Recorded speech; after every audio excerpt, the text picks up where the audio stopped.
Selamat pagi teman-teman SMP dan SMA Lentera Harapan Kupang. Nama saya Rulian Maro, biasa saya dipanggil Rulin.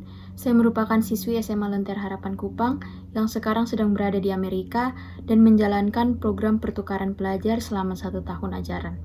Kehadiran saya di sini bertujuan untuk sharing tentang harapan. Namun sebelum itu, mari kita berdoa terlebih dahulu. Ya Tuhan, kami sangat bersyukur Engkau boleh mengumpulkan kami semua di sini. Sekarang kami akan membicarakan tentang harapan. Tuhan berikan hikmat, Tuhan berikan hati yang mau belajar. Hanya di dalam nama Tuhan Yesus Kristus kami memohon dan berdoa. Amin. Berikut adalah profil saya bagi teman-teman yang belum mengenal saya.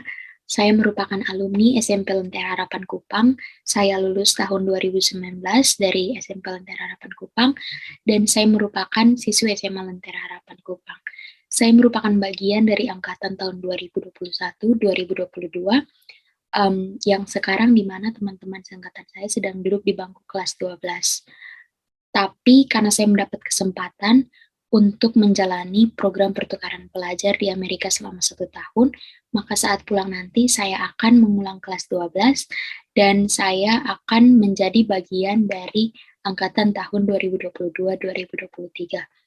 Seperti yang sudah saya sebutkan sebelumnya, saya sedang berada dalam masa pertukaran pelajar dan nama program pertukaran pelajar saya adalah KLIS atau kepanjangannya Kennedy Lugar Youth Exchange and Study angkatan tahun 2021 dan 2022. Bagi teman-teman yang tidak tahu apa KLIS, jadi KLIS ini adalah program pertukaran pelajar yang diberikan oleh US Department of State untuk anak-anak siswa-siswi SMA sederajat di seluruh negara yang memiliki populasi muslim yang signifikan. Tujuannya untuk membangun pemahaman antara negara tersebut dan juga negara Amerika itu sendiri. Dan program ini merupakan fully funded program atau program dengan beasiswa penuh. Dan teman-teman kami di sini juga tinggal bersama dengan host family. Dan juga saya akan berada di sini selama 1 tahun ajaran. Jadi hampir sebulan ini teman-teman sudah membicarakan tentang harapan bersama dengan wali kelas, juga sudah mendengar sharing dari Pak John tentang harapan juga, dan minggu ini saya akan sharing pengalaman tentang bagaimana saya merealisasikan harapan bersama Tuhan Yesus Kristus. Sebenarnya kalau arti harapan bagi saya sendiri itu pertama-tama adalah sebenarnya impian belaka, tapi kemudian dengan proses-proses yang saya lewati dan jalani, kemudian saya jadi sadar bahwa sebenarnya harapan itu bukan cuma sekedar itu. Harapan itu merupakan bagian penting dari kehidupan orang percaya. Sebelum kita lanjut lebih jauh, saya akan menunjukkan beberapa video dari teman-teman saya di sini dan beberapa teman pertukaran pelajar juga dari berbagai negara tentang bagaimana mereka mendefinisikan harapan. Հույսը կյանքում ամենակարևոր բաներից մեկն է, որը մեզ օգնում է առաջ գնալ. Hope for me is basically like that thing that you hold on to during dark times, like especially with the pandemic and everything. Like I feel it's that one thing that just like reassures you that things will get better. Hope for me is like a spirit guide amongst the darkness. It gives me, reassurance that everything's going to be okay, that there is light amongst the darkness, and that eventually I will be okay. It gives me strength and motivation to continue on and to keep going, because even though things are not okay right now, that doesn't mean that things aren't going to be okay in the future.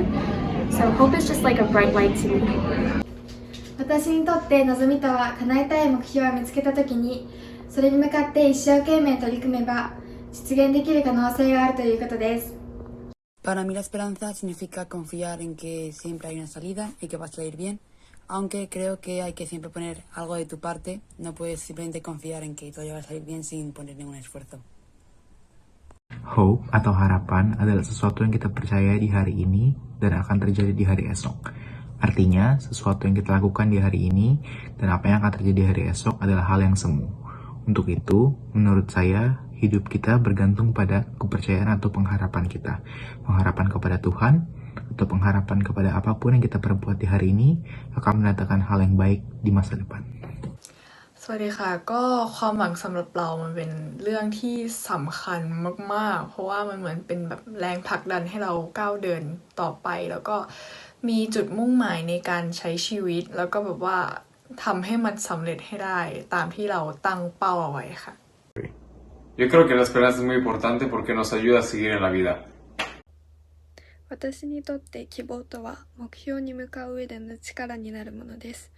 また希望を持つことは人生を豊かにしてくれると思います。 Menurut saya, hope adalah keinginan atau harapan yang ingin kita capai atau yang mungkin kita rencanakan untuk bisa tercapai.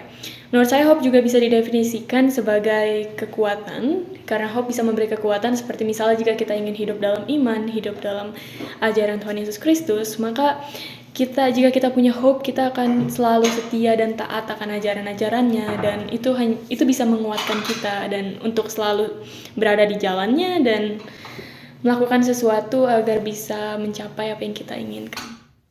Dari video-video yang sudah kita saksikan tadi, kita bisa mengartikan bahwa setiap orang itu punya arti harapan mereka masing-masing. Tetapi bagi orang percaya, ingat sekali lagi kalau harapan itu merupakan bagian yang sangat penting dalam hidup kita.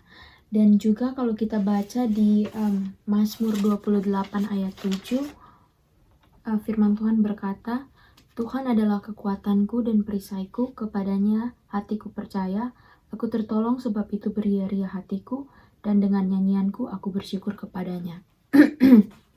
Artinya adalah kita sebagai orang percaya, kita harus benar-benar menaruh harapan dan kepercayaan kita hanya kepada Allah itu sendiri. Karena pasti kalau kita taruh harapan dan kepercayaan kita kepada Tuhan, Tuhan akan membantu kita. Dan cara Tuhan membantu kita itu ada masing-masing caranya. Masing-masing orang Tuhan bantu dengan cara yang berbeda-beda. Jadi kita juga harus ingat untuk tidak membandingkan cara Tuhan membantu kita dengan cara Tuhan membantu orang lain. Oke, kita akan masuk ke dalam tahap-tahap bagaimana saya berproses dalam harapan itu sendiri bersama Tuhan. Jadi tahap di seleksi Kealias ini itu ada 3 tahap. Ada tahap chapter, tahap nasional, dan tahap internasional. Nah, setiap tahap ini ada juga tahap-tahapnya masing-masing. Ada juga step-stepnya masing-masing. Dari tahap chapter itu ada tahap seleksi berkas, seleksi wawancara, dan seleksi dinamika kelompok. Nah, setiap tahapnya itu jadi tes satu tahap, kalau lolos baru ke tahap lainnya. Kemudian setelah lolos dari seleksi chapter, kita akan ke seleksi nasional. Nah, seleksi nasional itu ada juga tes seleksi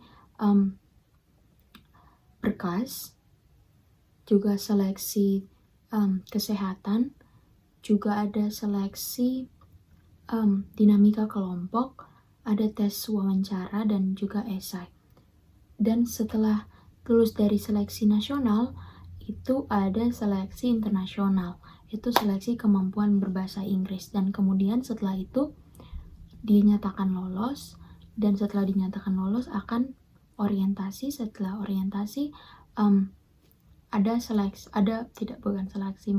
visa camp untuk buat visa dan segala hal urus berkas-berkas. Jadi waktu lolos seleksi chapter secara keseluruhan itu, harapan saya yang awalnya cuman pengen lolos jadi bertumbuh dan jadi pengen lolos sampai ke sana. Dari awalnya harapan saya di awal waktu saya tahu seleksi ini ya semoga cuman lolos. Mau lolos sampai tahap mana, pokoknya lolos aja dulu. Kemudian seiring berjalannya waktu, lulus seleksi chapter, harapannya lolos seleksi nasional. Lolos seleksi nasional, harapannya lolos seleksi internasional. Dan seiring berjalannya waktu, puji Tuhan, Tuhan memberi kesempatan bagi saya untuk lolos sampai ke tahap internasional dan ditetapkan menjadi finalis KLIS. Kemudian saya mulai evaluasi, ini harapan saya memang hanya lolos atau ada harapan-harapan lainnya.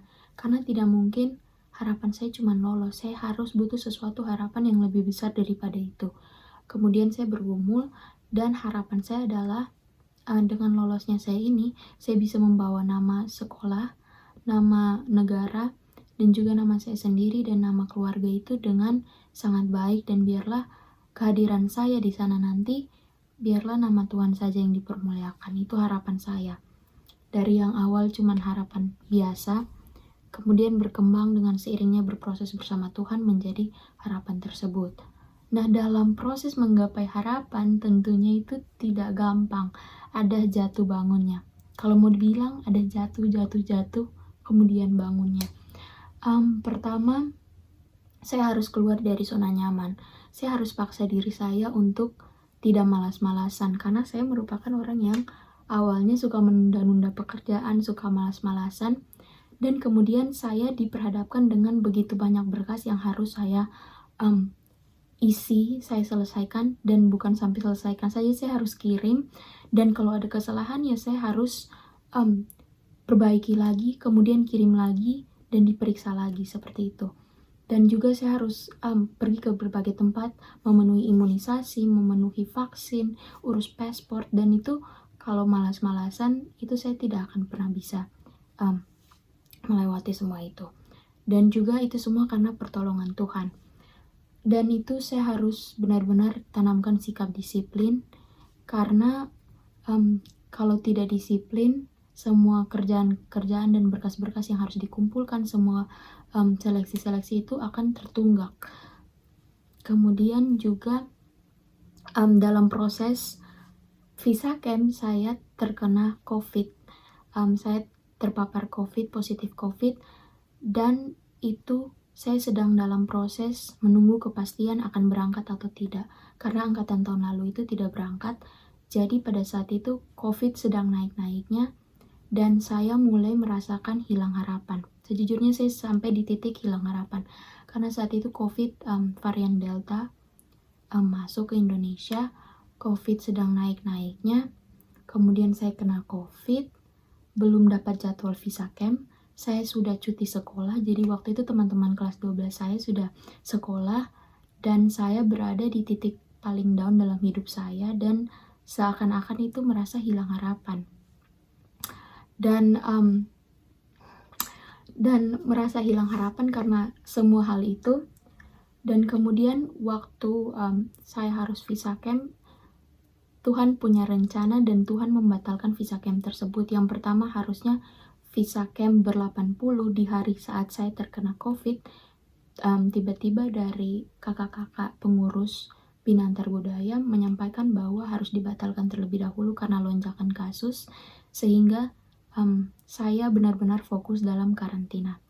Nah, saya karantina itu kurang lebih hampir 28 hari, karena benar-benar harus negatif, baru bisa keluar rumah dan bisa naik pesawat. Dan itu saya benar-benar dalam titik down, karena saya merasa ini harus naik pesawat, kenapa tidak tahu-tahu negatif, karena saya tes hampir 4 kali, dan itu benar-benar hilang harapan. Dan puji Tuhan, orang-orang di sekitar saya itu orang-orang yang sangat suportif, dan mereka kembali mengingatkan saya kembali kepada apa harapan awal saya. Dan saya juga teringat ayat Amsal 23 ayat 18. Kalau teman-teman sampai di tahap dimana teman-teman merasa hilang harapan, ingat ayat ini, Amsal 23 ayat 18. Karena masa depan sungguh ada dan harapanmu tidak akan hilang. Saya sempat down, tapi kemudian saya kembali memiliki harapan, menumbuhkan harapan itu kembali kepada Tuhan Yesus Kristus, karena saya tahu bahwa kalau saya menaruh harapan dalam Tuhan Yesus Kristus itu pasti ada kepastian. Dan setelah itu saya sembuh COVID, saya kembali ada harapan, saya kembali berharap bahwa ini pasti akan visa camp, saya akan urus visa, saya akan packing, dan saya akan berangkat. Tuhan pasti sudah rencanakan itu semua. Dan kemudian benar, saya dapat jadwal visa camp. Nah, setelah visa camp, saya harus menunggu kabar host family terlebih dahulu sebelum saya berangkat ke sini. Di sini kita tinggal bersama dengan host family, jadi ada keluarga di Amerika yang mau untuk kita menjadi bagian dari keluarga mereka dan kita tinggal bersama mereka di rumah mereka. Nah, kemudian saat menunggu host family itu juga merupakan waktu-waktu yang sangat menguji harapan. Tapi puji Tuhannya tidak sampai hilang harapan lagi, karena saya sudah tahu waktu saya kena COVID itu saya sempat hilang harapan, dan saya jadi berefleksi bahwa Tuhan itu tidak pernah meninggalkan saya dan saya masih punya harapan dalam Tuhan. Jadi hal itulah yang menjadi pedoman bagi saya saat saya menunggu host family. Walaupun saya sempat banyak bertanya-tanya, Tuhan ini kapan saya dapat host family, tapi kemudian Tuhan punya cara, dan akhirnya harapan yang saya taruh pada Tuhan itu, saya dapat host family tepat 3 hari sebelum hari ulang tahun saya. Jadi itu seperti hadiah ulang tahun lah. Kemudian saya mulai packing dan tanggal 5 September berangkat dari Kupang ke Jakarta. Dan pada tanggal 7, setelah hasil tes keluar negatif PCR, kami berangkat ke Washington DC. Sampai di Washington DC sekitar tanggal 9, kemudian dari Washington antara tanggal 9 atau tanggal 8, kemudian sampai ke host family tanggal 10. Oh ya, saya dapat placement di Washington, bukan Washington DC tapi Washington State. Dan saat sudah sampai, kemudian saat sudah di sini, harapan baru mulai muncul nih, mulai ada harapan-harapan baru yang lahir. Jadi harapan pertama yang lahir itu saya bisa benar-benar merepresentasikan Indonesia dengan sangat baik. Saya bisa menjadi jembatan pemahaman tentang orang-orang di Indonesia dan orang-orang di Amerika. Juga yang paling penting itu saya mau menjadi berkat bagi orang-orang di sini, dan biarlah orang-orang lewat saya itu orang-orang di sini bisa melihat kemuliaan Tuhan. Kemudian pada tanggal 15 sampai 20 November itu merupakan International Education Week, di mana itu anak-anak exchange mempresentasikan tentang negaranya di kelas-kelas di sekolah di Amerika. Dan kemudian saya mempresentasikan tentang Indonesia. Saya memakai pakaian adat Alor karena saya orang Alor. Kemudian juga saya hari kedua saya memakai seragam lentera, dan kemudian saya presentasi. Ini saat saya presentasi di kelas AP Lang, dan ini saat saya presentasi di kelas US History. Dan puji Tuhannya mereka sangat suka dan mereka sangat ingin pergi ke Indonesia. Dan dari situ saya melihat bahwa memang benar-benar nyata kalau menaruh harapan pada Tuhan. Karena saya yakin kalau saya taruh harapan dalam Tuhan, pasti Tuhan punya cara untuk bantu saya. Juga kehidupan saya di sini sebenarnya saya masih punya banyak harapan yang ingin saya raih. Dan dari proses yang sudah saya jalani, saya jadi belajar kalau harapan itu cuman sekedar harapan itu tidak ada artinya. Kita harus benar-benar menyerahkan harapan-harapan kita kepada Tuhan, dan juga harus benar-benar evaluasi apakah ini yang Tuhan mau untuk hidup kita. Jadi itu dari proses saya, bagaimana saya berproses dalam harapan bersama Tuhan. Jadi setelah berproses bersama Tuhan dalam merealisasikan harapan, saya berefleksi, dan dari hasil refleksi itu saya menemukan bagaimana cara Tuhan membantu kita dalam merealisasikan harapan.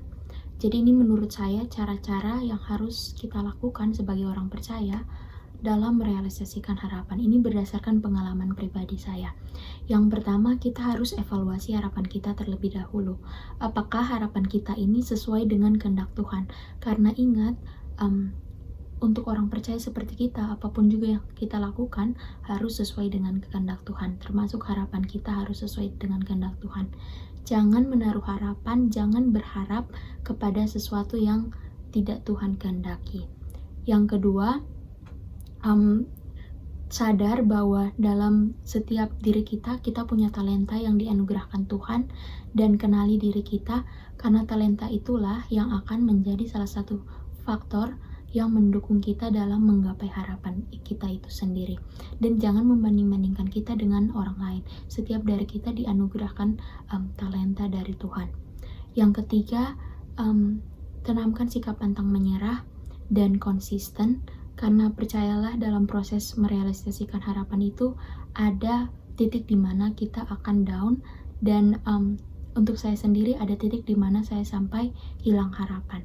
Dan itu kita harus benar-benar tanamkan sikap pantang menyerah dan konsisten, tapi lebih daripada itu tanamkan sikap berserah kepada Tuhan. Dan hal yang sangat simple dan sederhana yang saya lakukan untuk berserah kepada Tuhan ya tiap malam mendoakan harapanmu kepada Tuhan. Tuhan tahu harapanmu, tapi itu adalah bentuk bagaimana kita berserah kepada Tuhan. Doakan harapanmu dan biarlah minta Tuhan untuk biar Tuhan saja yang bekerja dan kehendak Tuhan saja yang jadi. Jadi itu adalah yang menurut saya cara-cara dari pengalaman saya pribadi, dari hasil refleksi saya pribadi, dan semoga cara-cara itu bisa membantu teman-teman juga. Kita hampir sampai di penghujung sesi sharing hari ini, dan saya cuma mau kembali mengingatkan teman-teman bahwa harapan itu akan terus bertumbuh, dan kita harus merawat harapan kita masing-masing di dalam Tuhan, dan jangan lupa untuk minta Tuhan untuk terus berperkara dan terus berproses bersama kita. Minta Tuhan memampukan kita untuk berproses dalam perealisasian harapan kita. Dan serahkan harapan kita kepada Tuhan, karena Mazmur 31 ayat 24-25 berkata, kuatkanlah dan teguhkanlah hatimu, hai semua orang yang berharap kepada Tuhan.